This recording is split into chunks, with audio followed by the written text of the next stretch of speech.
A pipeline under the Channel, a British engineering achievement which will rank as the Operation Mulberry of the battle for oil.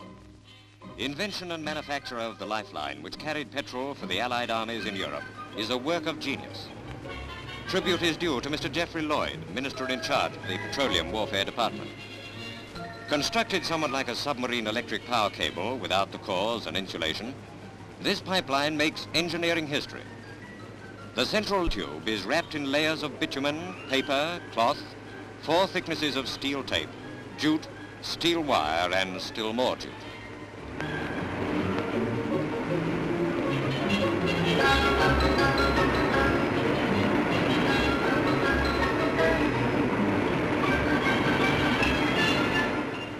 Two 30-mile lengths were made first, with a 2-inch inner tube. After intensive tests, the carrying capacity went up, when the diameter was increased to 3 inches. The pipeline was proved equal to working pressures of more than 1,200 pounds to the square inch. The finished cable is loaded into circular tanks built into the converted coasters and tankers which are to take it across the channel. From the holds of these ships, like some fabulous snake-like monster, the pipeline begins its cross-channel trek. First laying tests were carried out in the Bristol Channel at the end of 1942. Though they didn't know it, petrol users in Devon and Cornwall were running their lorries and cars on petrol pumped underwater from Swansea to Ilfracombe.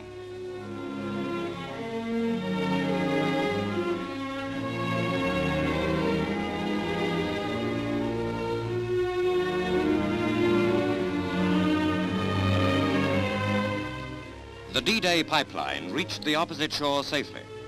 It was scheduled to carry a continuous flow of petrol deep into Germany, direct from tankers unloading at British ports. Another variety of pipe was also used. The center tube was of steel, with the outer walls a 1/4 of an inch thick. This was stacked in long lengths on racks ready for welding. HMS Persephone, a converted hopper barge, and other similar ships were used in Operation Pluto. Great wheels rotating on trunnions on their decks carried miles of cable and steel pipeline.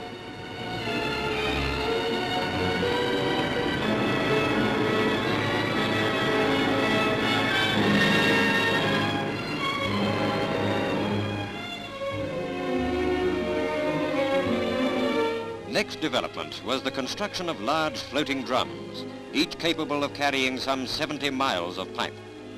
90 feet long and more than 50 feet in diameter, these outsized bobbins weigh 1,600 tons, the weight of a destroyer.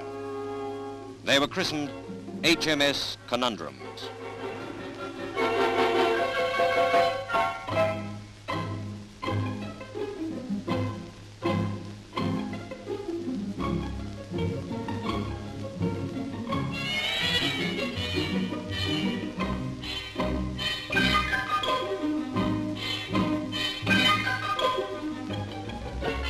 Off the French coast, the end of the cable is joined to another length in a barge. The underwater artery for Allied armour and transport links Dungeness to Boulogne. A waiting squad of Royal Engineers run the line ashore.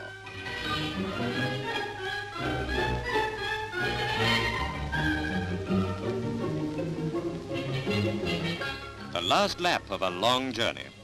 The final join is made to an installation on the French side.